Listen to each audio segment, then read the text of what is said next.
about everything with respect to this depression that we had spoken about, and I just share a quick story with you.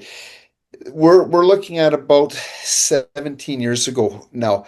This lady was dying of cancer, and she was sick. She was very sick, and she tried everything from acupuncture, naturopath, chemo, radiation, so on and so forth. And they just told her, "I'm sorry, we've put our best foot forward.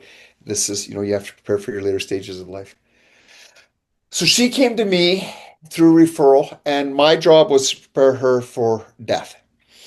And she was just frail, frail, frail, frail, thin. And she used to have to be wrapped in multiple blankets because she was so cold and stuff like that. And about the third session in, I said to her, I want to know a little bit more about your story. Would you be comfortable talking to me about your story? She was young too, late 40s. And she opened up to me and started sharing her story. And she had a story that involved horrendous domestic violence and mental and psychological abuse from her husband. And they had one daughter, and they ended up splitting up. And she was so full of rage and anger, and I would go so far as to say his hatred towards her ex for what he had done to her, that not only did it cause her years and years of depression, but she was self-sabotaging because she believed she didn't deserve anything good, didn't even believe she deserved to be a mom. I certainly didn't deserve to be financially stable. And, she just really kind of, in quotation marks, made a mess of her life. And she was dying now. And I asked her if she wanted to forgive him, and she said, absolutely not. There's no way. So we started talking, and I said to her, for me to properly and adequately prepare you for your passing, I want you to pass in peace. You have to forgive him.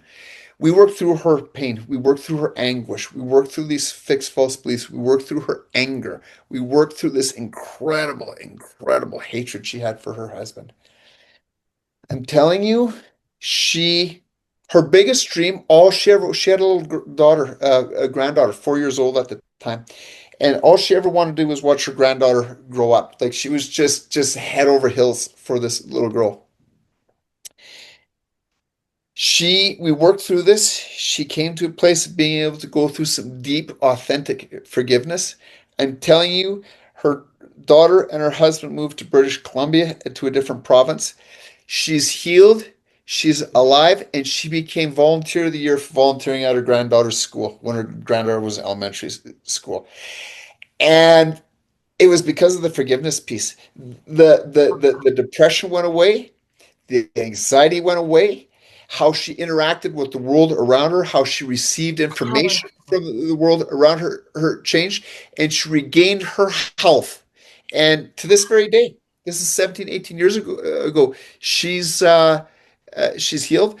She too sends notes from time to time, typically at Christmas. And not only did her she get to fulfill her dream of watching her granddaughter grow up, they're extremely close, and her granddaughter's entering her final year of university to be a school teacher. So Wow. there is exactly what you and I are saying. Everybody has a story. Everybody knows pain. Everybody knows anguish. But forgiveness is a real big part of this. It's a real big part of it. And it's not an instant thing. It's a Right. process. Forgiveness is a process. Yes. But there's an abundance of life to be lived. There's an abundance of life to be lived. And forgiveness can't be overstated how powerful it is.